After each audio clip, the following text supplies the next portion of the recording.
3 weeks ago, I rendered this. Today, we're back to put on the final top coat.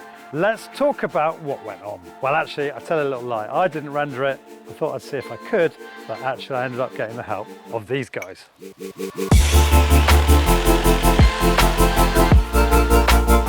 What a job they've done. We're 2 coats in, and you'd be forgiven for thinking it was finished.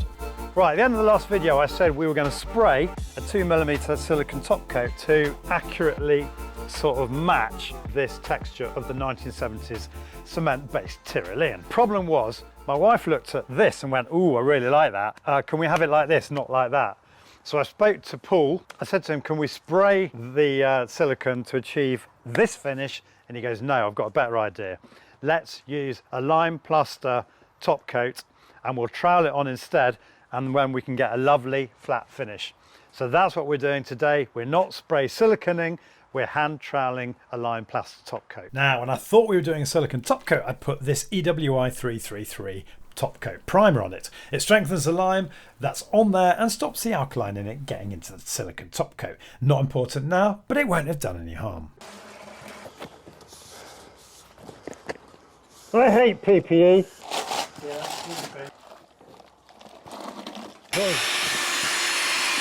So you say this is a bit like a plaster board, like a gypsum board finish, basically, in terms of consistency. Yes. So it's a fine finish. Fine finish. You can get a nice fine finish on it. So you've got options now. We're going to lay it on at about 2 mil thick. Yeah.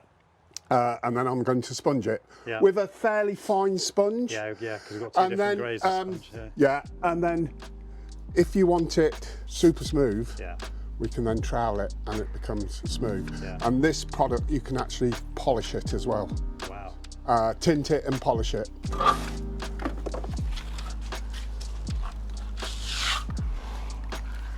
The wall's cold, so I don't think, and also we've got the primer, so I don't think there should be too much suction.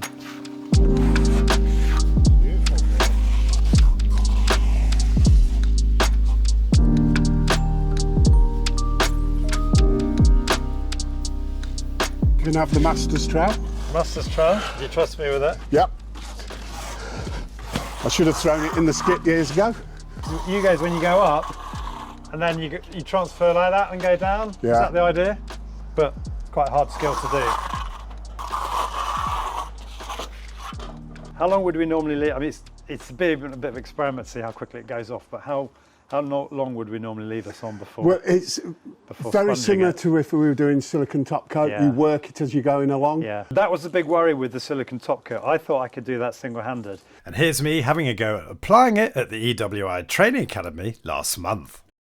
And I think it was the point you both made that you can't do that because you've got to have a wet edge the whole time, haven't you? Yeah, that's it. You've got to chase your wet edge. And I thought maybe what we could have done, if you guys hadn't been around to help me, and I'd gone with the silicone, you could have one guy at the top, one at the bottom, and you just walk across the wall like that. Yeah, work way across. Yeah. You need a bit of speed with it. Yeah.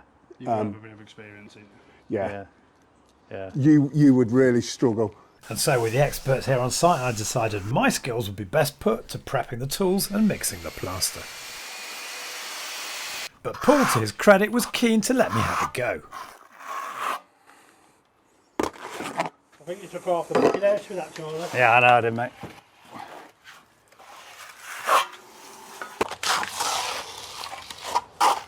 I'm really pleased with this. This is my mitered edge, where I mitered the edge to blend in the Tyrolean to the lime. And one guy said what I should do is cut it all the way down here, but then I would have had the transition between the Tyrolean and the lime. But as it is, I've got something that hopefully is going to be absolutely undetectable. Somebody said it will crack, the corner will crack in the comments to the last video. I don't think it will. Time will tell. Getting into the bead at the bottom to be the trickiest thing. It's the easiest thing in the world. What, show me how to do it? Yeah. Right. Your bead is your hard edge. Yeah. Yeah. So that sets your... Oh, so you go down to it? Yeah, and go across it like that. Okay. Got you. Yeah, see it? Yeah.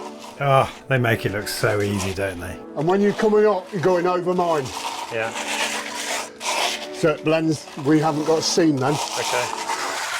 And with that tutorial, I was in the zone and loving it. But you're always going to have questions, and that's the beauty of having experts around.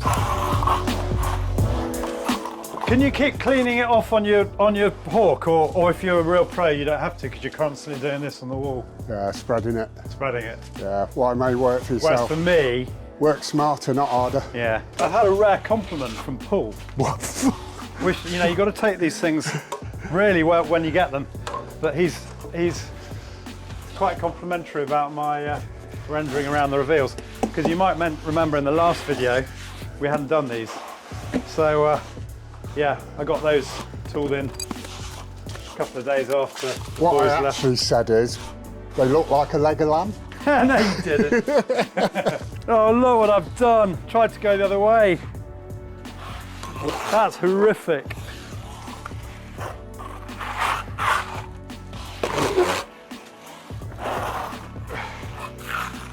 Clean this off before the boys notice. I reckon we've got enough here mixed up. Compared to the first and second coats, this is finer grain.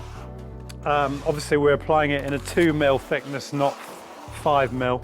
Or was it 5mm per coat for the first and second coat? Yeah, probably a bit thicker on your first pass. A bit thicker, whereas this is 2mm. So yeah, it goes on quite thin.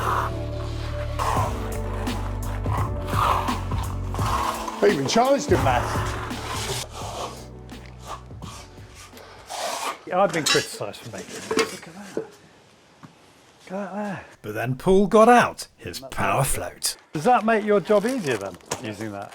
Because it's one of those things that looks like it could be a fantastic idea, and you put it on the wall. They're a brilliant bit of kit. Absolutely brilliant. You put it on the wall and it rips half of it off.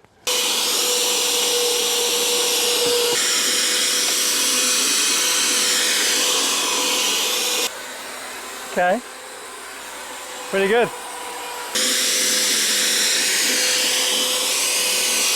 So basically that is your sponge equivalent of a sort of big flat edge, basically straight edge, whatever it's called, the scraper. Yeah, it sort of flattens it out, so it evens it out. That's not it finished, obviously. Yeah. No, I'm not going for the Artex look. DIYte will be very unhappy if we have Artex. Absolutely. While the boys are playing around with their toys, there's still some hard work to be done over here.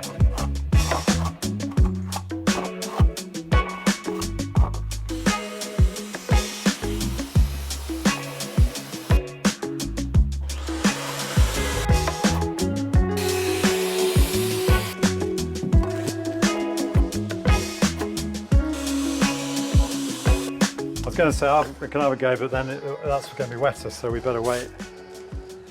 It's bloody good though, isn't it? It's good, man. It's nearly finished around the side. Lovely. Look at that up there.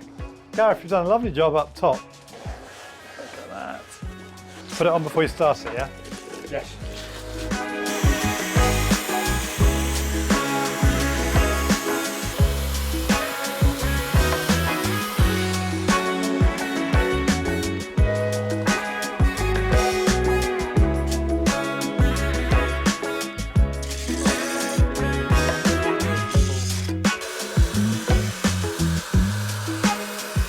Here's me thinking I was doing a great job with the power float, but there was a problem. Right, you can see now the sun's been on this, it's drying out, and you've got this lovely white, typical classic lime colour with the yellow, with the sort of darker patches where it's still moisture's leaving the lime.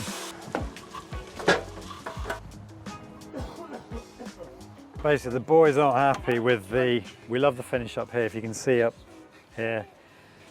They don't like the finish downstairs, and I'm slightly being blamed for it. Apparently it's the way I use the power float. I didn't keep moving it. I thought I did, but apparently I didn't. So they've re-skimmed the ground level and re-power floating it. And what I'm doing right now, if you can get down here, is I'm feathering in between the skim and the existing power floated material. And I can at least say I did a decent job of the feathering in. And actually, fair play to Paul, ever the perfectionist, he wouldn't rest until the wall was as perfect as he could get it.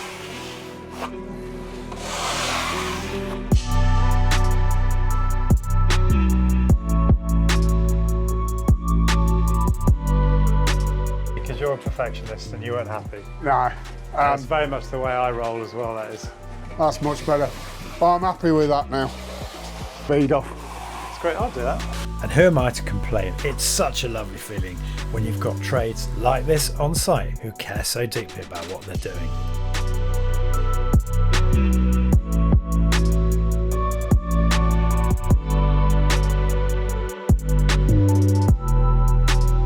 For the final render coat on the reveals, I used masking tape and got this lovely straight edge. Right, a few minutes ago, the sun was shining, we thought happy days, and now the weather has closed in just like it did yesterday. I've been demolishing a chimney this week and oh my god, the weather's been appalling. And now it's just starting to rain and you can see up there the clouds are closing in. But the good news is we're done. I've sort of been off the tools for six years. Wow. And I've quite enjoyed having a little go myself. Yeah. A little bit rusty, but I think we've got there in the end, haven't we? We certainly have. We certainly have. You never lose it, do you? So, armed with the knowledge that the guys taught me last time, I did a bit of rendering around the side. I was pretty pleased with that. And today, they've given me another go with the power float and applying a bit of the third coat as well. Mixed successes. I thought I was doing quite a good job. Turns out they had to reskim half of it. I've been getting the blame for that. It's not all my fault, apparently. But the point I want to make is the question I asked at the end of the first video was, can a beginner render their own house?